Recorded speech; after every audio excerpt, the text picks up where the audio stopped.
ሴት ልጅ በቤተክርስቲያን ውስጥ ፓስተር ትሆናለች እነሱ ጋር ግን ይህ መጽሐፍ ቅዱስ ላይ የለም ማለት ሰው ኬስ ነው ያገኙት ከመጽሐፍ ቅዱስ ሳይሆን ከሰዎች ስለዚህ መጽሐፍ ቅዱስ ብቻ የሚሉት ውሸት ነው ሁለተኛ እንደው ቤተክርስቲያን ውስጥ ሰው እንደልቡ ይወጣ ልሳን ይናገራል ይህ ነገር መጽሐፍ ቅዱስ ላይ ያለው ያሉና የለም ስለዚህ ኬስ ነው ያገኙት ከሰዎች ስለዚህ ሰዋዊ የሆነ ትምህርት ስላላቸው መጽሐፍ ቅዱስ ብቻ የሚሉት ውሸት ነው እንደው ኦርቶዶክስ ጋር ለመጨቃጨቅ ያህል ነው አሉ የመጀመሪያው ነጥብ አዎ ትክክል ናቸው መጽሐፍ ቅዱስ ብቻ ይላሉ እንጂ መጽሐፍ ቅዱስ ብቻ ያሉ ግን መጽሐፍ ቅዱስ ብቻ የሚባሉን ትምህርት የማይቀበሉ ናቸው ፕሮቴስታንቶቹ ራሳቸው ሁለተኛው ነጥብ ግን እሳቸው ራሳቸው መጽሐፍ ቅዱስ ብቻ ይላሉ ግን አይቀበሉትም እንዴት ያላችሁ እንደሆነ ለምሳሌ ጥምቀት አያድንም ብለው ነው የሚያስተምሩት ግን መጽሐፍ ቅዱስ ላይ ጥምቀት አያድንም ሳይሆን ጥምቀት ያድናል ነው የሚለው ሊትራሊ ለምሳሌ ጥምቀት ያድናል ይላል መጽሐፍ ቅዱስ ለምሳሌ ለጴጥሮስ ምዕራፍ 3 ቁጥር 21 ላይ ሰው ጥምቀት እንደሚያድን መጽሐፍ ቅዱስ እያስተማረ እሳቸው ግን መጽሐፍ ቅዱስ የማያስተምረውን ካስተማሩ እሳቸውም የዚዊንግሊን የሰዎችን ትምህርት ይዘዋልና የነዚዊንግሊን ሰዋዊ ትምህርት በማስተማራቸው መጽሐፍ ቅዱስ ብቻ የሚሉት ያው የእሳቸውን ቃል ለመጠቀም ውሸት ነው ማለት ነው ቅዱስ ቁርባን ላይ መሄድ ይችላል ሌሎችም ትምህርቶች ላይ ከመጽሐፍ ቅዱስ ውጪ የሆነ ትምህርትን ስለሚያስተምሩ መጽሐፍ ቅዱስ ብቻ የሚሉት ትምህርት ውሸት ነው ስለዚህ ሶስተኛው ነጥባችን መጽሐፍ ቅዱስ ብቻ የሚለውን ትምህርት የምንቃወመው እኛ ብቻ ሳንሆን ፕሮቴስታንቶችም ናቸው ልዩነቱ ምንድነው ካላችሁ ስንቃወም እነርሱ መጽሐፍ ቅዱስ ብቻ እያሉ ነው የሚቃወሙት ራሱ መጽሐፍ ቅዱስ ብቻ በማን የሚቃወሙት በሰዋዊ ትምህርት በሰው ሰራሽ ትምህርቶች እኛ ደግሞ መጽሐፍ ቅዱስ ብቻ የሚለውን ትምህርት የምንቃወመው ከሐዋርያት ጀምሮ የመጣ ሐዋርያዊ የሆነ አስተምህሮ አለ አስተምህሮውን ይዘን ነው መጽሐፍ ቅዱስ የምናነበውና መጽሐፍ ቅዱስ ብቻ የሚለውን ትምህርት እንቃወማለን የምንቃወመው በሐዋርያዊ ትምህርት ነው ልዩነቱ ያ ነው እንጂ መጽሐፍ ቅዱስ ብቻ የሚለውን ትምህርት እኛ ፕሮቴስታንቱም ይቃወሙታል እነሱ እያሉት መጽሐፍ ቅዱስ ብቻ እያሉ ነው የሚቃወሙት ያ ነው ይቆያል ኢትዮጵያ ውስጥ ያለው ታቦት ችግር ነው ብለው ለምን አያነሱ ካቶሊኮች ለምን አያነሱ ምስራቅ ኦርቶዶክሶች ትክክል አይደላችሁም ብለው ለምን አያነሱ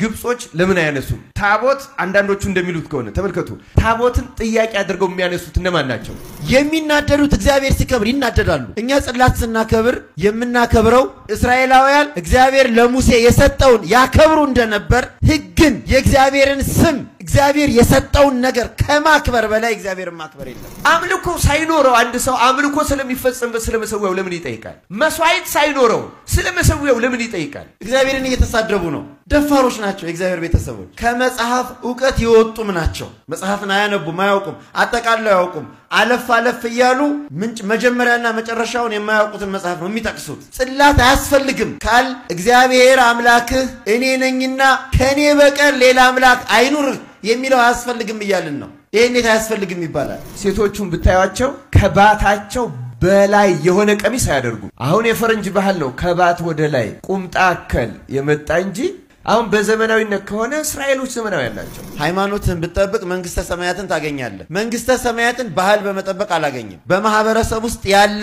አኗኗሩን ተከትሎ አንዳንድ ባህሎች ወደ ሃይማኖትነት ሊያድጉ ይችላሉ እንደውም አውሮፓ መጀመሪያ የሄድኩ ጊዜ ዛሬ 15 ዓመት አንትወርፕ የምትባል ቤልጂየም ውስጥ ያለች ከተማ አለች ኦልሞስት ጁ ሲቲ ናት ማለት ይቻላል የይሁዶች ከተማ ናት በበጋና ሄድኩት ሴቶቹ በሙሉ አንድ አይነት በቃ ቀሚስ እኔ አገር ቤትኛ አገር ቤት ገጠር የገባው ነበር የሚመስለኝ ሳያቸው 2000 ዓመት በአውሮፓ ኖረው የቀሚስ ባህላቸውን የማይቀይሩት ከሃይማኖቱ የመነጨ ስለሆነ ክርስቶስ ቤተ መቅደስ የቀረበት ጊዜ የለም በየዓመቱ በ12 ዓመቱ እመቤታችን ወደ ኢየሩሳሌም ይዛው ስትሄድ ቤተ መቅደስ ነው የተገኘው ከረምቡላ ቤት አይደለም የተገኘው ወይም ክደት ቤት አይደለም የተገኘው ቤተ መቅደስ ሄዶ ካህናትና ሊቀ ካህናትን ሲጠይቃቸው ነው የተገኘው ሲነቅፋቸው አይደለም ዮሐንስና ጴጥሮስ ወደ ቤተ መቅደስ ይሄዱ ነበር ይላል ሄደዋል አልሄዱም ቤተ መቅደስን ይተቀሙ ነበር እስኪፈርስ ድረስ እስኪከለክሏቸው እስኪያባረሯቸው ድረስ ጌታም ከቤተ መቅደሱ ሌቦቹን በጅራፍ ገርፎ አስወጣ እንጂ ቤተ መቅደሱን አይደለም የጠላው እስላሞች ለምሳሌ በአንድ አምላክ ነው ምናምናል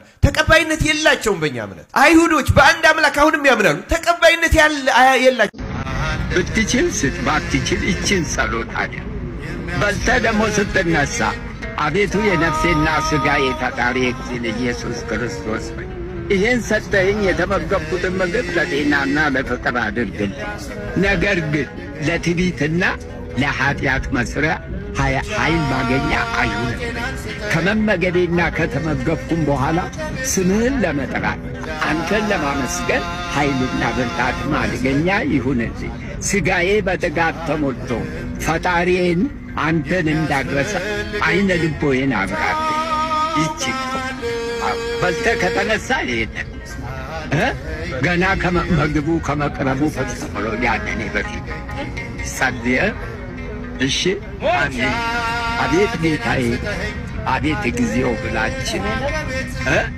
ጸልዩ። ይህን ካረጋችሁ እንግዳ ነን። እድሜ ለምናለው ውጭ እስክበሰብስ ላምን ከጥጃዋ ካገናኘው ንጉሥ በስባሽ ይኸው አሁን ቅድም የሞቱ በቃሬዛ ሲጤቱ አይታቸዋል። አሁን ዛሬ ማደራችንን እናውቃለን። በቃ ይቺው ሁሉን ያዘጋጀ እግዚአብሔር ነው። በሙታንሳ ማር ቅዱስ ሚካኤል አንድነት ገዳም የተዘጋጀው በነገው ዕለት ማለትም ጥቅምት 16 እሁድ ከ5 ሰዓት ጀምሮ በግዙፉ የሚሊኒየም አዳራሽ ኦርቶዶክሳውያን ባለማተቦች ይሰባሰባሉ። ዳግም ምስጋና፣ ቅኔ፣ ውዳሴ ለእግዚአብሔር እንሰጣለን። በዛውም ደግሞ በሙታንሳ ማር ቅዱስ ሚካኤል አንድነት ገዳም ያሉ አባቶች እናቶችን እናግዛለን።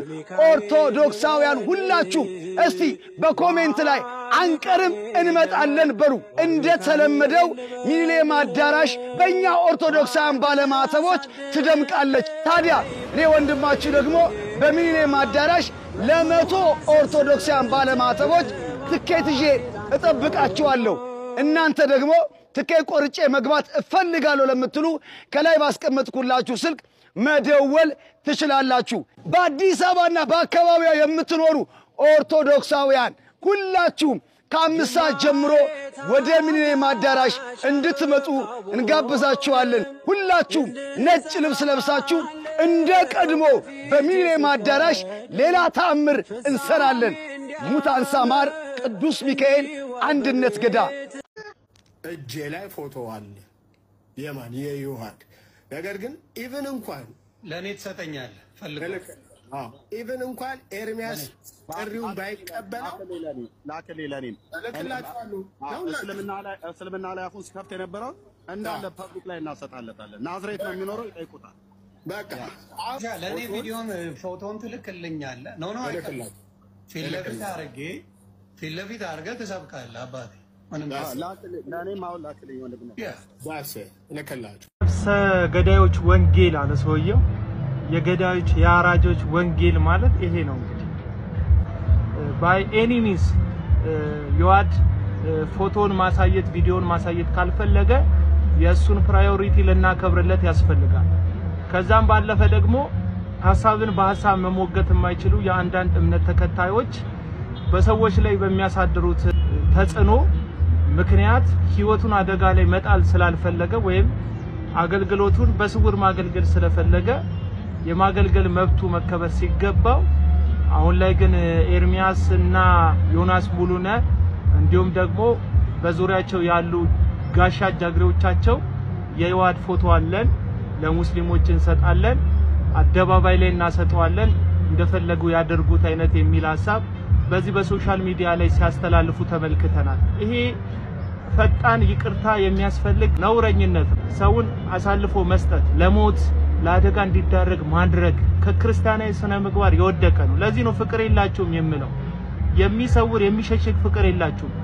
እናንተ የሰውን ገበናና ነውር የማስጣትን ኤክስፒሪየንስ ከዚህ በፊት አድርጋችኋል።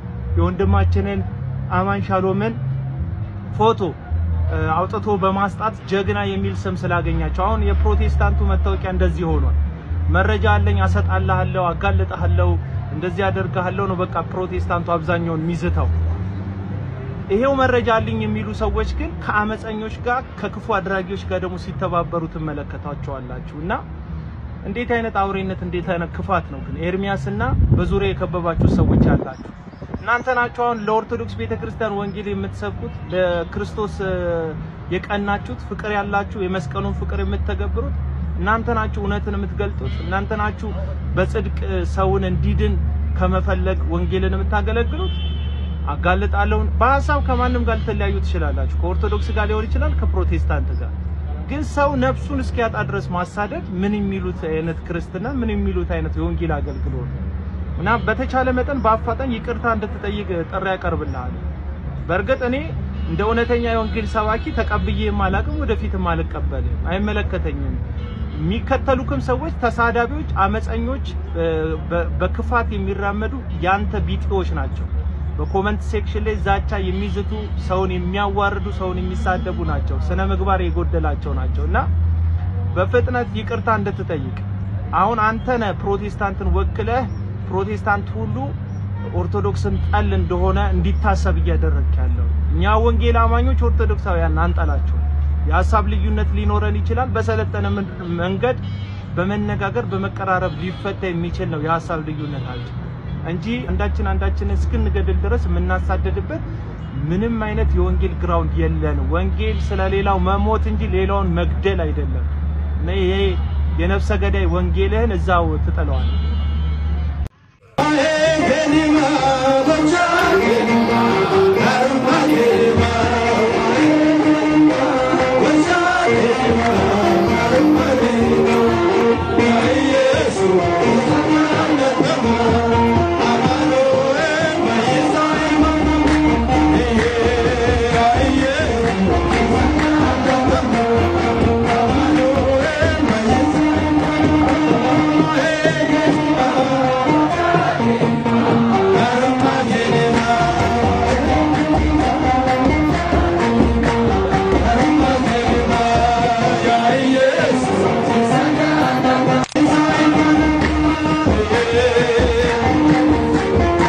እንግዲህ እንደምታውቁት ቲክቶክ ክሬቲቭ አዋርድ ቮት ማድረግ ተጀምሯልና አሁን ላይ ያለውን ፍክክር ሁላችሁም ተመልክታችሁታል። እንግዲህ እንደምናውቀው ባለፈው በ2017 ብሩክ ኒውስ ያደረጋቸው በርካታ ነገሮች እናውቃለን። መረጃን በተቀላጠፈ መንገድ እያደረሰን በተለይ በአባይ ግድብ ዙሪያ ላይ ያደረገው እጅግ የሚደነቅ ነውና እኔ ሳስበው ብሩክ ኒውስ የዚህን ዓመት ብቻ ሳይሆን የቀጣይ ዓመትም እንኳን የቲክቶክ ክሬቲቭ አዋርድ በቤስት ኢንፎርማቲቭ መሸለም አለበት ብዬ አምናለሁ። ስለዚህ ብሩክ ኒውስ 2 ሚሊዮን ተከታይ ያለው አካውንቱ ላይ ባዮ ላይ ገብታችሁ እሱን ክሊክ በማድረግ ብሩክ ኒውስን ቮት እንድታረጉት ድምጽ እንድትሆኑት ስል መልእክቴን አስተላልፋለሁ። ብሩክ ወንድሜ መልካም እድል ይሁንልህ ብያለሁ። አመሰግናለሁ። ኦርቶዶክሳዊ ገብቶላል እንዳልከ የሚባል ጠይቀው ጥያቄ አለኝ ይላል። ግን እንዴት ነህ? ሰላም ጥያቄ ለምንድን ነው ከኛ ራስ ማትወርዱት? ምንድን ነው ከኛ የምትፈልጉት? እሺ እኛ ሶስቱ ሽማግሌዎች እኛ ደብቀን ያስቀመጥናቸውን ከየት ነው ያወጣችሁት? እሱ ቤካ ይጠየቅ። እኔ ግን ቤካ ጋር ያለ ስዕል እዚህ ላሊበላ የለም እኮ ከየት ነው የሚያመጣው? እኔ አሁን ወደዚህ በነሳይድ ወደዚህ ወደ ግራ ያለው ትንሽ የማሽሟጠጥ ነገር አለ ፊቱ ላይ። እግዚአብሔር ይገስጻችሁ። ይሄ እግዚአብሔር እኮ አንተ ራሱ ለምንድን ነው ከቤተ ክርስቲያን ራስ ላይ የማትወርደው? በነገራችን ላይ ሲበዛም በዛ ነው፣ በጣም ያቅለሸልሻል። ተመልከቱ፣ ይህ ሰው ጴንጤ ነው አይደል? እንዳልካቸው ዘነበ ጴንጤ ነህ፣ ፕሮቴስታንት ነህ አይደል? ለምንድን ነው ኦርቶዶክስ ነኝ ብለህ መገበውስ? ሲቀጥል ከገባ በኋላ ጴንጤ መሆኑን ያውቃሉ። አብረው ነው የሚያሾፉት፣ አብረው ነው የሚሳደቡት፣ አብረው ነው የሚያንጓጥጡት። ውሏቸው ራሱ እንደዚህ ነው። በጠቅላላ እዚህ ገስት ላይ ያሉት ግን ደግሞ ምንድን ነው እያደረጉ የነበረው? አንድ ኦርቶዶክስ መጥቷል፣ ጥያቄ ያለው እስኪ ጥያቄው ስማ ምናምን ብለው አብረው ሞካረጉ፣ አንጓጠጡ። ይሄ ነው ክርስትና ለእናንተ?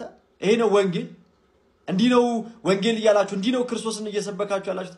ሲጀምር ክርስቲያን ማርላችሁ። ሲቀጥል ለስሙ ትልልቅ ሰዎች ናችሁ። እርግጥ ነው ትልቅ እድሜያችሁ እንጂ አእምሯችሁ አይደለም። የአእምሮ መቀንጨር ችግር ያለበት ሰው ነው እንደዚህ አይነት ወርዶ በዚህ ደረጃ የጌታን ቤተክርስቲያን እንደዚህ የሚናገረው የሚያንጓጥጠው።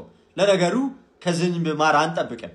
ለማንኛውም ይሄ ምናልባት አሁን ያላችሁበት ሰዓት እናንተ ማትጠየቁበት ለእናንተ ሲሆን ፍርድም ህግም የማይሰራበት ጊዜ ሊሆን ይችላል።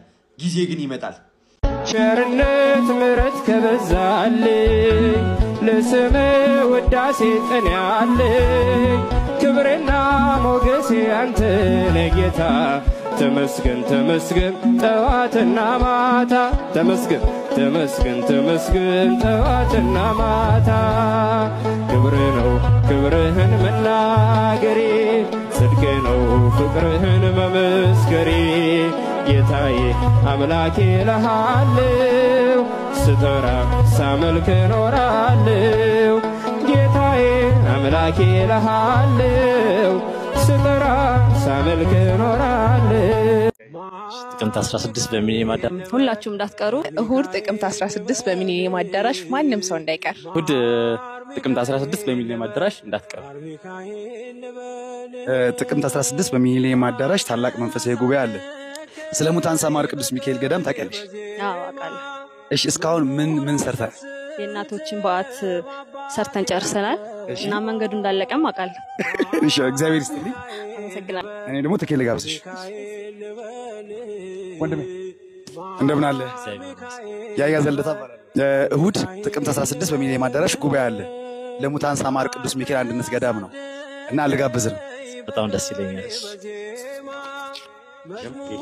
እሺ ጥቅምት 16 በሚሊኒየም አዳራሽ እንዳትቀሩ። ከማን ጋር ነኝ? ከትንሳኤ ጋር። ትንሳኤ እንዴት ነሽ? እግዚአብሔር ይመስገን። እሁድ በሚሊኒየም አዳራሽ ታላቅ መንፈሳዊ ጉባኤ አለ ለሙታንሳ ማር ቅዱስ ሚካኤል አንድነት ገዳም እና ደግሞ ትኬት ልጋብዝሽ። እሺ ደስ ይለኛል። እሁድ ጥቅምት 16 በሚሊኒየም አዳራሽ ማንንም ሰው እንዳይቀር። መድኃኔዓለም የልብሽን መሻት ይፈጽምልሽ። እሁድ ጥቅምት 16 በሚሊኒየም አዳራሽ ጉባኤ አለ። ታውቂያለሽ ጉባኤ እንዳለ? ያላቀም። እሺ አሁን ጉባኤ አለና ልጋብዝሽ። እሺ ደስ ይለኛል። አመሰግናለሁ። ዜር ይስጥልኝ። አመሰግናለሁ። እሺ በሙታንሳ ቅዱስ ሚካኤል ገዳም ያሉ እናቶችና አባቶችን እናግዝ።